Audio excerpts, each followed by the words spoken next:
This is your intro song. It isn't very long.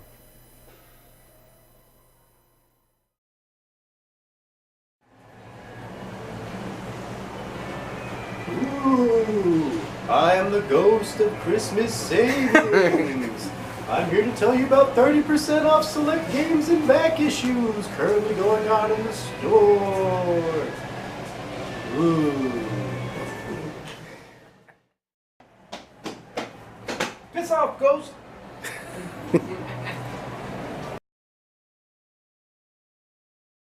Hey, we're here from Green Machine Comics, and we're going to go over our weekly wrap up of comics for the week of. What week is this? December The third? 3rd? 4th? 4th. The fourth, yes. The 4th. Tomorrow, the 5th. Aha. Or is. Yeah, tomorrow.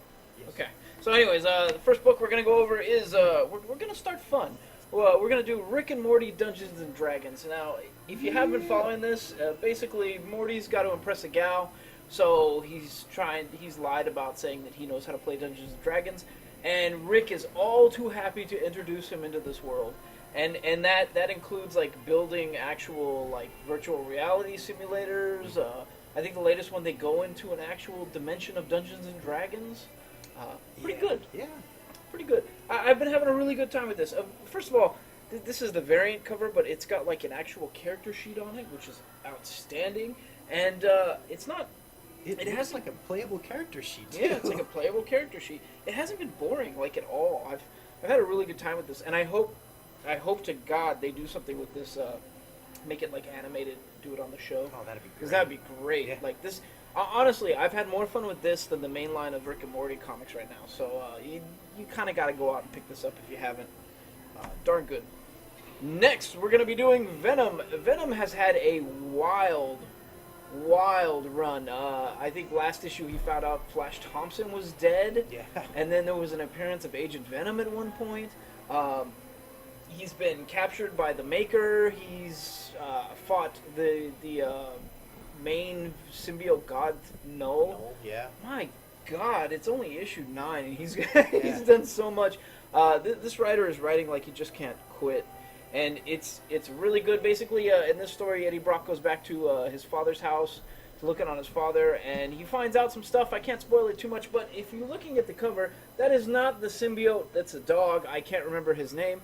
This is actually the Venom symbiote that has taken a dog form, and it's pretty damn cool. I had a good time with this book. If you're a Marvel fanboy, you're gonna want to read this, and I think if you're a DC fanboy, you could probably jump off with this too. I had a darn good time. Next, we're gonna do some holiday specials because it is that season. The first one is the Merry X-Men Holiday Special, and I kind of find holiday specials to be cheesy and somewhat fun. I do have fun with holiday specials, except that DC never taps Larfleeze, which is a whole other thing. We're gonna bitch about that all throughout the Christmas season. But okay, so the X-Men Holiday Special, I went into this expecting just a load of cheese, and instead had a really good time. It's a whole bunch of short stories that all sort of come together. Some do, some don't. There's plenty of cheese, plenty of one-liners, but they're basically told each page is a day in the month, and it's like an advent calendar of comics, I guess you could say. I don't know. I had a really good time with it. I thought for a holiday special it was a good showing. For a comic, it's a good showing. I had fun. So I would say pick this one up and maybe fill some stockings with it. Next, we're going to go over the Harley Quinn holiday special, Oh, boy. which was out. So I don't ever hide it. I tend to favor DC, but I'm sorry, the Marvel special beat this one hands down. Oh, I wow. still had a good time with this one, like a really good time. I mean, as a holiday special, maybe I'll spoil a little bit of it, but basically Harley's trying to put together a family gathering for her family. Her mom, dad, her brother, sister, and younger brother, and it goes about as bad as can be expected, and then some. Let's see, her oldest brother like starts to play the guitar to like play her a song or something, makes her drop her ice sculpture.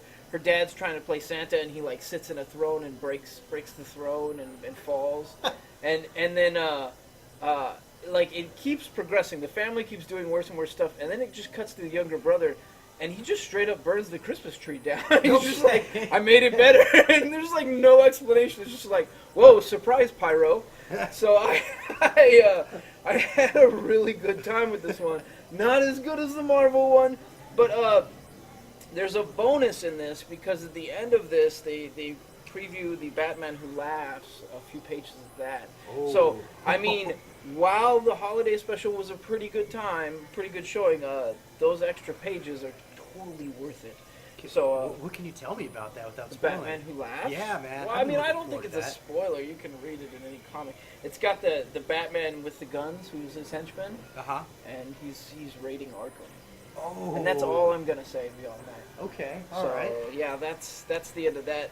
Next, we're gonna talk about Green Lantern, and it's really weird. We had a really good week for comics. There was a lot of great comics, and folks who know me know I'm a gigantic Green Lantern fanboy.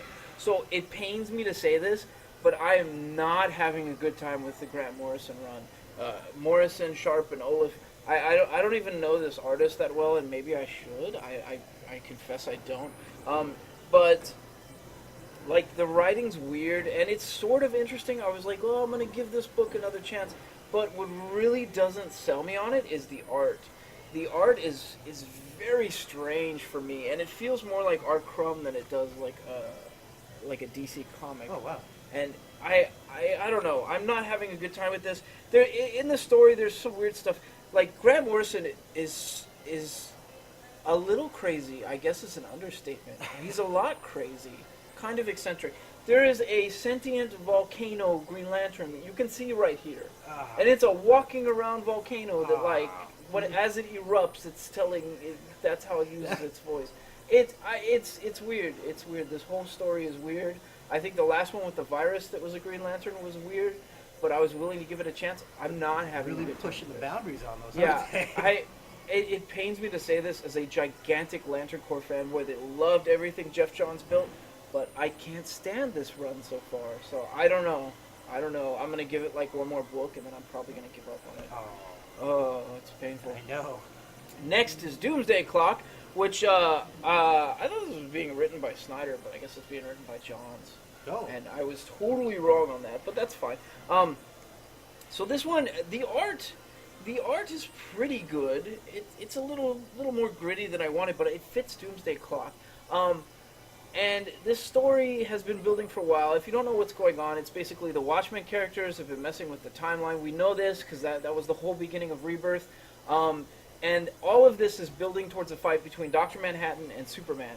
And a lot of this has been instrumented by Ozymandias. It shouldn't come as no surprise. But while there's not too many surprises so far, I think the last issue, Dr. Manhattan showed up, and he admitted that he can't see past the fight with Superman. This one is really good. Really good. And granted, it's not a happy story. Like, everything goes wrong in this book, and it goes about as wrong as you could ever imagine. I mean, like, really, really wrong. Frighteningly wrong. It's got Putin in it, which is kind of entertaining to see in a comic. Okay. But it's going sour. And, okay, a series like Doomsday Clock, that's what you expect. But this one, I had a lot of fun with it. I thought it was really exciting. It's frightening. It's Cold War frightening, and that's all I'm going to say beyond that. Hey. Which, you know, if you know the story of the Watchmen, you should know that those themes very are there. Cold War themed, yeah. So, next is Batman, and I haven't hit it at all. I'm a giant King fanboy now.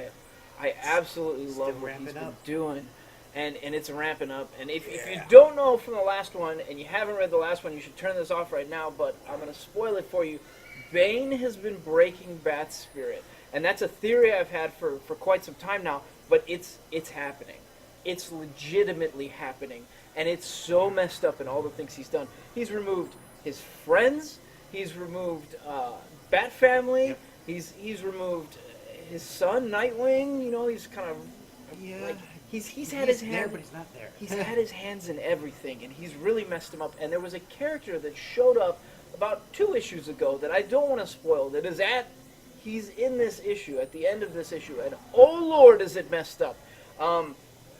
This is a really, really, really damn good issue.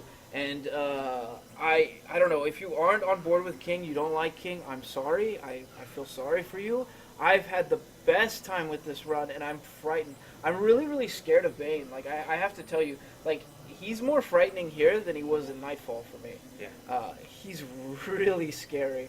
I think I'm more afraid of him than Batman Who Laughs now, and that character was amazing. Oh, yeah. So I gotta chime in here too, man. When you were reading that book, you said you gotta see this last page, and Steve showed me this last page. Yeah, that last My page. jaw dropped. I was like, what? I mean, we knew he was in play. Yeah, we knew he was We in knew he play, was in but play. he stepped up. That's the intro right there. So I have a theory. Oh. Okay? And I'm going to throw this out into the world. My theory on this whole run is that while Bane has removed all of his ties, I think all of his ties, I think stuff from Heroes in Crisis, the Fallout is going to remove all his hero ties, so everybody's going to be mad at him. I know that all his family is sort of split off and is doing their own thing. Mhm. I think it's going to remove all his ties. But meanwhile, like, Batman has gone to bat for Mr. Freeze Yeah. in the trial, Mhm. right? Batman has Penguin is on his side, which Bane knew that Penguin was going to betray him, but so Penguin's on his side. He just had an event with Two-Face in Detective Comics, Yeah. and while he freely admits Two-Face is a problem, like, Harvey Dent is still his friend and he still loves him, I guess, as much as you can love a Yeah. homicidal friend.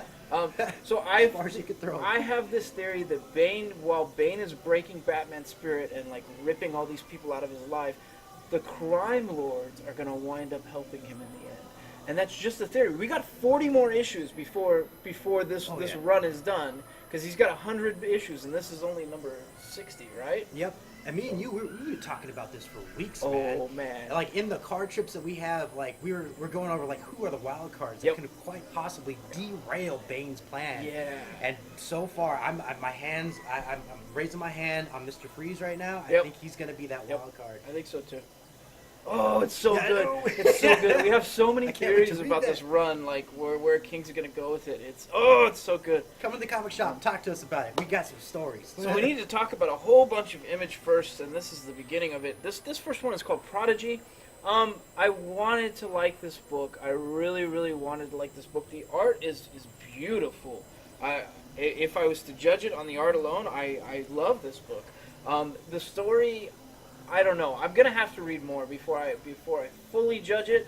But as a first showing, I didn't like it, and the reason I didn't like it is because as a writer, I tend to favor characters that have flaws, and this character is too perfect. This character is OP, and maybe that's what they were going for, but it's comically too OP. I don't know how to describe it. Like, in the story, there's one scene where he's like diverting an area. He's helping the world stop a dangerous doomsday asteroid that's coming to the Earth, and in the next page, he's like, it doesn't even drop. Like, he just throws his stuff aside, picks up a helmet, and does like a stunt where he's riding a motorcycle up like a flaming ramp onto something, and then he Okay. stops that, and somebody else taps him for a problem, and then he performs like open heart surgery. It's weird. It's weird. Basically, the guy, he can pick up anything he watches, anything he learns, he can learn right away and use it, and that's just about everything. So he's ridiculously OP. He made billions on a quarter at one point. So I don't know. I think it's too OP. You shouldn't start with a character like that. But that's just my 2 cents. Maybe you'll like it.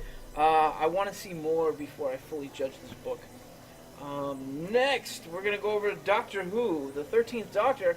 I was being forced at gunpoint to read these books because I've never been into Doctor Who, and I had a good time. This one picks up where the last one left off. Basically, they're sort of being held hostage by some soldiers in whatever part of time and space that they've encountered. And the Doctor is very comical, very direct, very quick to act, and sometimes a little too slow to act. And so I like that character. Mhm. She's very flawed, and Oh, I'm yeah. sure the rest of them were very flawed in this way. And that's like a running motif. But so it plays out like an episode. It starts out with troubles and then is resolved sort of at the end, and then something goes the other way, and then they're going to have to handle that next book. I don't know. I'm having a good time with this run. I'm going to keep at it. As a Whovian, I gotta add, it does read like a regular episode. You're gonna have a good time with it. Yep. So Yogi says it reads like a regular episode. So go out and pick it up. Next, we're going to talk about Namor, the Submariner. Did I say that right? Namor. Namor. Namor. I always forget how to pronounce. Whoa, I'm knocking stuff over. I always forget how to pronounce his name. So let's discuss this. We got this and the Hulk this week, and I didn't review the Hulk, but basically, you can tell at the top it says number one, the best defense, and I'm sure it's going to be the best defense is a good offense, and it's going to be intro to the Defenders. I'm pretty sure. I think at the back of this book it actually says this leads up to the Defenders. This is Namor the Submariner, basically in Atlantis. He's got to go find one of the lost, I don't know what you call it, lost colonies of Atlantis, and try to get their king on board with helping him. And one thing that it clued me into that I had forgotten is that Aquaman, like, Namor is the Marvel answer for Aquaman, but he's way more brutal. Way more brutal, way more bloody, way more of a jerk than Aquaman has ever been, in my opinion. Even the 90s Aquaman that was grizzled, that had the hook and stuff like that, like, Namor is way more brutal. I had a good time with this. It went a weird way in the end, and I don't want to spoil it, but he becomes something else. And that's all I'm going to say. And it's about as weird and wild and unexpected as I could ever imagine. I had to wonder if the writer was just being like an edgy edgelord and going like, I'm just going to go way out here with this. But I don't know. I had a good time with it. I can't wait to see more. And one thing I liked about it was the art is very... It's kind of an older style of art. It's not... It doesn't match today's styles. It looks more like kind of like a 90s comic. And I had a good time with it. So, next we're going to do Adventures of Super Sons. This one follows... Oh, 4 minutes? Yep. Oh, 4 minutes till we have to restart the recording. So I'll try to get through this. So the Super Son, obviously this is following Jonathan Kent and Damian Wayne. Off on their adventures, they've recently had an encounter with some aliens who look like kid versions of the villains of Earth. So there's like a Rex Luthor. And this one actually shows future versions of Damian and Jonathan. And Jonathan has gained some weight. I don't know if you guys can see that, but it's pretty funny. And then we need to talk about how bad, I mean, not bad, cool. I want to say bad A, but I can't say that here. So how ridiculously cool Damian in the future looks, which wow. That I like that style, man. That is super cool. Yeah. But I don't know. Are they actually future versions, or are they just trapped somewhere weird and something's going on? I can't spoil it for you. I had a really good time with this book. Oddly enough, I'm having a great time with Super Sons, and I need to see more of this. It says this is only a 12-issue maxi series. Oh, God. So it's only 12 issues for Super Sons. That That's makes me sad. Yeah. It's going to be a good trade, though, for sure. Okay, so we're going to cut it? Yeah. And we're back, and so we'll go into the next book. The next book is Blackbird. I haven't really masked this very much. I really like Blackbird. Do you? I like the art style. It was Blackbird and Dead Rabbit were my two favorite image showings, and they both came out at the same time. And a moment of silence for Dead Rabbit right now.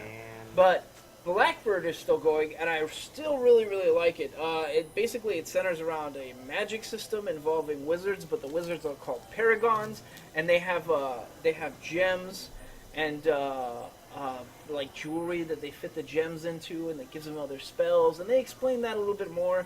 And Blackbird is basically she's sort of like being accepted by them and being guarded by one of the societies. They explain more of the different societies of wizards. Or they're not Hufflepuffs. Okay. They're not Slytherins. There's something else. Although there is a snake one, I guess. I don't know. It's kind of weird.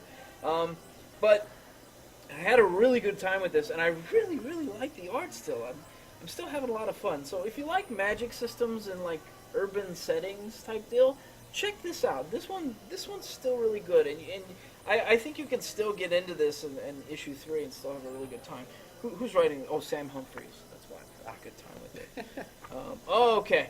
Next, we're going to talk about Freeze, and Freeze is a strange book, but I want to see more. I'm not sure how to feel about the opening one because there's too many mysteries, but I did like it. It's a weird concept. So basically, there's this guy. He is going to plug in someone's computer and do like some repair, and while he's doing that, the whole world freezes. And by the whole world, I don't mean like things moving around. I mean like the people. only the people stop. So if they're in a plane, the plane crashes because nobody's moving that can control the plane. Oh, God. If they're in cars, the cars crash because nobody's there that can control the cars. And these people don't know that they're frozen. They have no idea that they're frozen.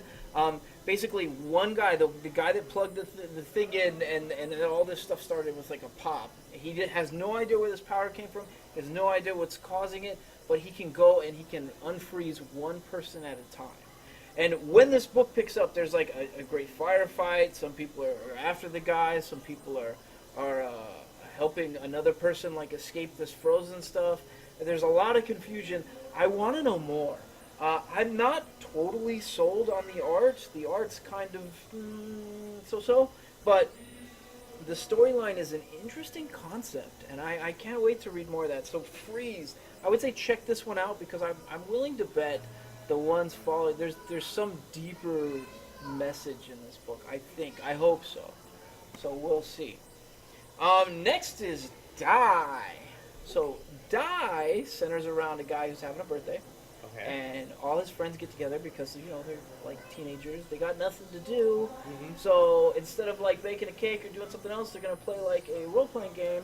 So they put together this weird role-playing game that centers around everybody getting one die and being these characters. And then instantly they vanish and Jumanji it up. And then reappear like 2 years later. And when they reappear, like one of them's missing an arm. One of them's missing completely. They can't talk about what happened to them.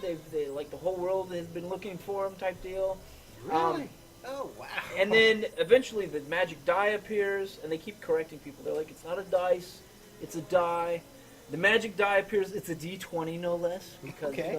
Yeah. like it's got to be the coolest one, right? D20's And always so it shows up, and then they wind up back in the magic fantasy place, and they find their friend that was that. I mean, I can't spoil any more than that. I probably spoiled too much. I talked too much about it. It's an interesting concept, but this is essentially a gritty Jumanji for adults and D&D fans. That's all it is. So it's a read. Yeah. It's a read. I had a good time with it, but I think if you don't like D&D or fantasy themes, or you don't like the whole concept of Jumanji, because it's very clearly Jumanji. That's what it sounds like. It's Image Jumanji. Alright. Okay, next book is Self-Made. I like the concept for this book. So again, this one opens with another fantasy scene. And basically there's this person, and she's serving on like an army, and the army's about to go into some giant battle, and then some pompous dude shows up, and meanwhile, like, while all this stuff is happening, like, she dies multiple times, like dies, and then the world sort of resets, and then she's there again, and then dies, and then the person she's with gets killed, and then the world resets, and it keeps happening, and she can't figure out what's going on. And I don't want to spoil too much. I'll spoil it when we get to the second book, but there's a reason for it, and it's sort of fantasy meeting tech, and I don't want to spoil it too much, but it was a pretty interesting read. I kind of want to read it. It was now. an interesting read. And I like the art. The art was surprisingly good. So Self-Made, I think it's interesting. I think the back sort of details it. It says, when chaos besieges the kingdom of Arcadia, Amos Sidolali sees it as her chance to escape her clearly defined role and change her destiny. She doesn't realize, however, that it will also be her chance to confront her god. Oh. So they're going very deep with this, and it's either gonna pop or fizzle.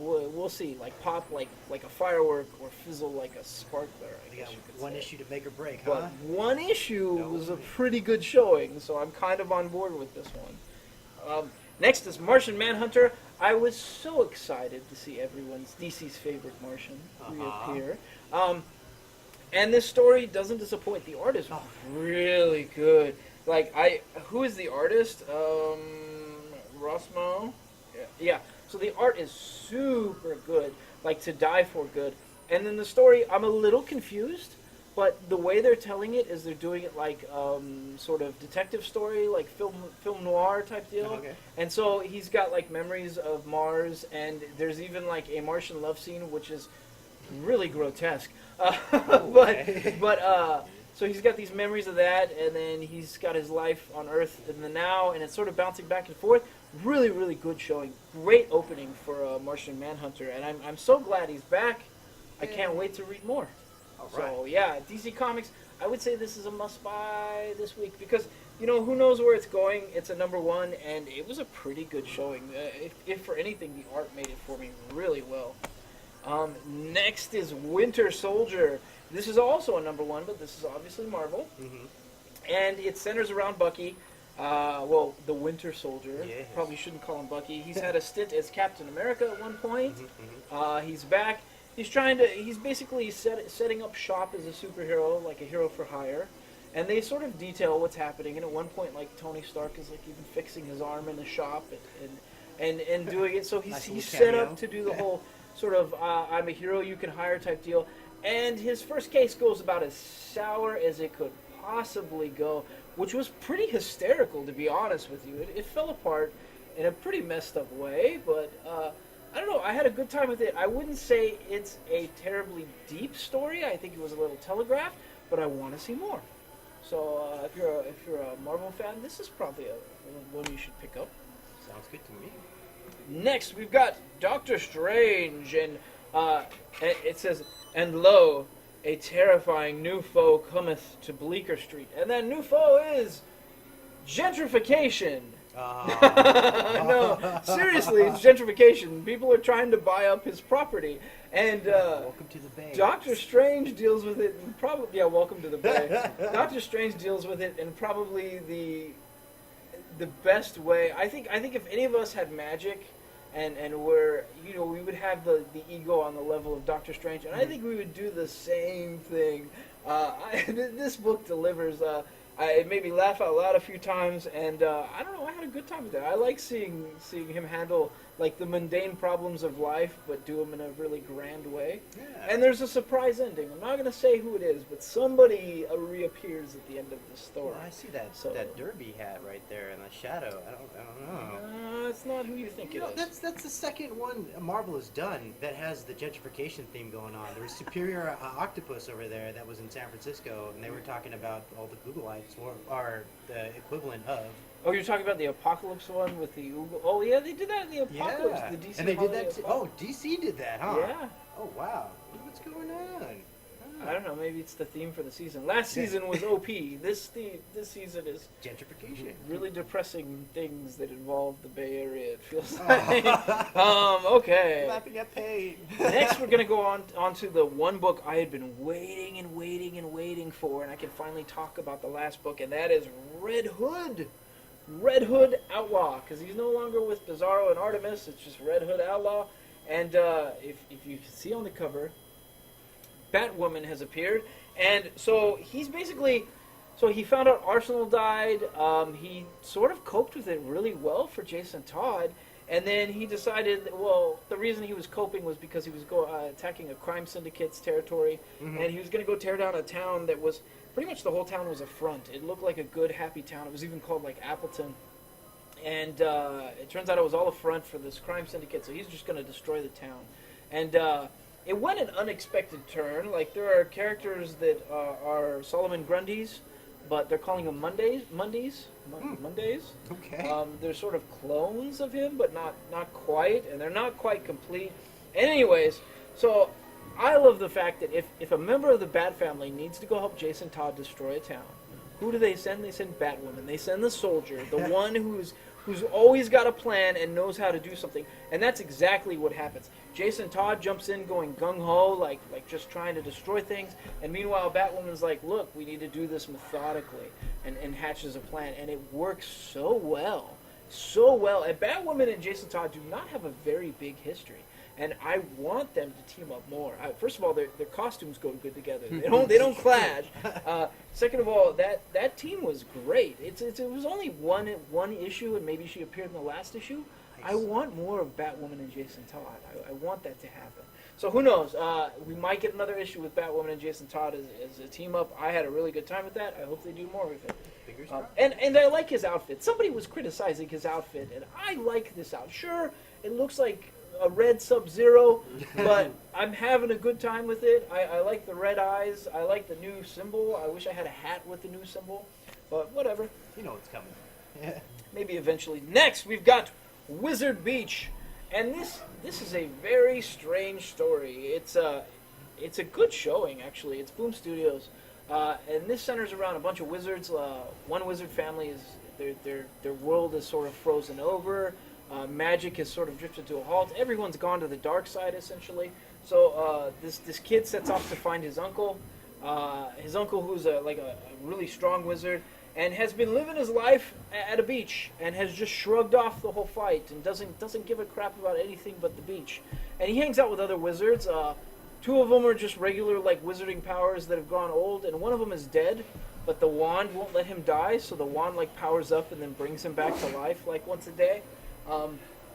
So it's a weird story. I want to read more of it. I really like the art, to be honest with you. It had this sort of who's that artist? Sergio, the Mad Magazine artist that would draw inside the panels. I do not know. I can't remember his name, but it had that feel to it. And then on top of that, the wizard really reminds me of Jeffrey Lebowski from The Big Lebowski. Where he's like, hey man, just chill out. We don't need to go save the world right now. Let's just get a sun. I like the character. I had a good time with it. So I want to read more of this book. Wizard Beach was actually a pretty good showing. Nice. I think that's all of our number ones this week. Let me double check. Nope, we got one more. Okay, so another book we had that's a number one. Oh, I guess we have two more. Shazam. And I don't know if this picks up on the heels of the movie, even though it came out before. I have a sneaky suspicion it does, but I don't know. I confess, I didn't read a lot of Shazam before they stopped his last book. I was really sad to see what happened to him in the Injustice game storyline. Superman straight up kills Billy Batson. Oh man, it was messed up. So I don't even know what would have happened in that story either. But this was a really strong showing for Shazam. I had a good time. It's a fun book. It's a kid's book. Okay. Basically, it's the Shazam family, so all the kids that he's in the foster home with, they've all got some powers similar to him. And then they're sort of discovering the rock of what's it called again? The rock of I always forget the name of it. The rock of. You can tell we're all huge Shazam fans. No, but I know it. I just can't remember it right now. Oh my God! It's the rock with all the portals. Well, I can't remember it. Yeah. My brain's not working right now. Sorry. But it was a strong showing. As someone who has not been a giant Shazam fan, I want to know more, so I'm going to follow this character. And I think as a number one, this is a pretty darn good number one. And more importantly, I think this book is safe for your kids. So if you want your kids to get on board with Shazam, this is a good showing. Rock of Eternity. Rock of Eternity. The Rock of Eternity. It has such a cool name. How could I forget that? Sounds very Castle Grayskull-esque. I should have remembered it. All right. Next is Immortal Hulk, and on the bottom of Immortal Hulk it says the best horror comic of the year, and my God, is that a good showing, because the end of each one of the Immortal Hulks, each time I get to that last page I'm like, oh, that is messed up, and it keeps happening. Yeah. It just keeps happening. So this is Hulk off the chain. I think Hulk is possessed by Banner's dad, and Banner is dead, so the Hulk can't really transform back to Banner. And whenever Banner came back in the last issue. He did come back. I didn't get to read the last one. Usually the Hulk is at his most powerful when he's separated from Banner. But this Hulk, they're calling him the Devil Hulk, and for good reason. And I don't want to spoil the ending of this book, but it wasn't as frightening as the one where it got to the last page, and the Hulk was in a bunch of jars, cut up in a bunch of jars, so his head's in one and his arm's in another. This takes place after that. The ending was still pretty frightening and really messed up, and it introduced a Hulk character that I didn't know about that got really wicked. So, Immortal Hulk, if you like horror comics, I would have to say that the Marvel showing of Hulk right now is really, really good. Next, we've got Nightwing, and so this, how do we go on? So Rick Grayson has lost his memory. Meanwhile, he's been replaced by some police officers that found his secret lair. Yeah. So they took 4 suits. So there's 3 police officers. There's a woman who's too gung-ho, a guy who's too gun-shy, And another Nightwing, Nightwing that is right in the middle and wearing the most current outfit. So it makes sense that he's most like the normal one. And then there's another one that I really want to know more about. It's this one guy who's a fireman who literally runs around with a fire axe. Like, that's not giving away who he is, at all. But he runs around in, I think, the New 52 Nightwing outfit. I think it is. And I like him a lot. I think I like him better than the other characters so far. And I don't know, he's the one that doesn't quite fit the whole cop theme. But I hope he sticks around for a long time. That sounds cool. I like all the characters. I don't like it. And meanwhile, like Grayson, I can't call him Dick Grayson anymore because he's Rick Grayson. Yeah. But he's off doing his own thing, and I think he's coming to terms that there are other Nightwings in the world, and maybe he doesn't have to be that character. But is he not that? Does he ever stop being that person? And that's what they're exploring. And maybe for now he has. I don't know. Meanwhile, there's obviously Scarecrow's in play. You can tell from the cover that the Scarecrow is in play. And if you read the last issues, the Scarecrow is in play. So something's going to happen further. You'll have to wait and see on that and come read those books. Lastly was my favorite book from the week, and that's Killmonger. Killmonger as a #1 showing was so good. Not only is the art really good, but Eric Killmonger as a character, you see where he's grown to these levels. This is the beginning. This is the beginning of him getting involved and going to those levels. And it's filling us in on stuff that leads up to the movie Killmonger. Like not the movie Killmonger, the movie character Killmonger in Black Panther. Is what I mean. Not main continuity. I don't know. There might be a Killmonger movie one day. I don't know. But so this is leading up to his character in the Black Panther. And it's okay. We got cut off, but so I was talking about Killmonger, and this book really sucked me in. I found myself totally identifying with Killmonger as a character, and I know it's going to lead up to a lot more. But the very beginning of the book is just vengeance. Like, he's just out for vengeance, and that's pretty much it. And it shows how he sort of gets his foot in the underworld. And where it's going to build from there. I found myself really identifying with the character of Eric Killmonger, and I love the art. I know I said it already, but the art is a really strong showing. Juan Ferreira, I can never pronounce last names. I mess him up, I'm sorry. I hope I got his name right. Anyways, I want to see more, and I think if you're a Marvel fan, you kind of have to go pick up this #1, because I think this is going to be a big deal. That's just my prediction for this year. So that's all of our stories for the week. I think that we've covered everything. And so, yeah. Thanks, guys. Okay. Oh, and I'm putting together a wiki. I should probably say that. Putting together a wiki, yeah. We're putting together a wiki, and it's going to cover all of our one-liners, all of our inside jokes, all of the weird stuff that maybe happens in the store. We'll see. I'm working on it. I don't know when it's going to be public, not till it's sort of finished. And even then, maybe not. I don't know. I'm going to find a way to put tasks on it, too. So maybe we don't make it public. But we'll see. We'll see. Yeah. So there's a Green Machine wiki maybe in the works. And that's about it. All right. And that's it then. Okay. Steve.